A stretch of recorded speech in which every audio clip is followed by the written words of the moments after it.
In this video, we will be showing you the proper transportation for Rosie.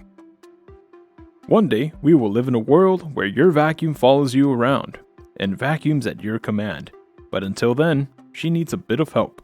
Moving Rosie around has a learning curve, and we're going to show you how to properly do it. You will find that Rosie has room on the sides for grip. This will be the proper location for your hands anytime you handle the robot. Handling any other way can result in a difficult grip and possibly dropping Rosie. When placing Rosie on your cart, you want to have her on a location that moving her between rooms won't be too difficult, or where she could possibly fall.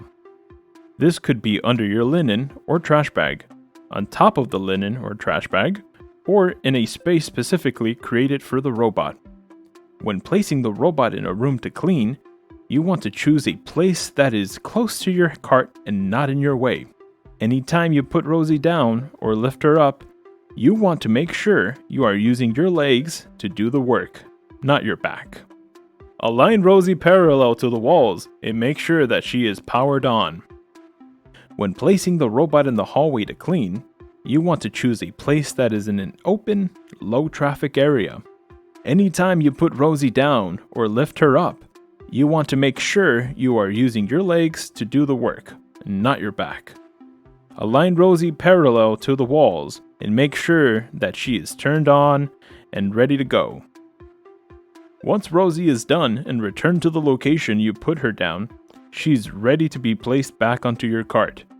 Or if the next room is available nearby, you can transport her there when you are ready.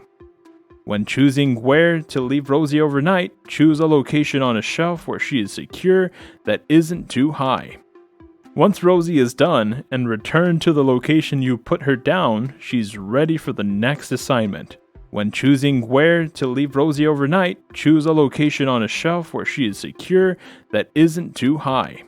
Now that you know how to properly transport Rosie, make sure you look through our other how-to videos by clicking here.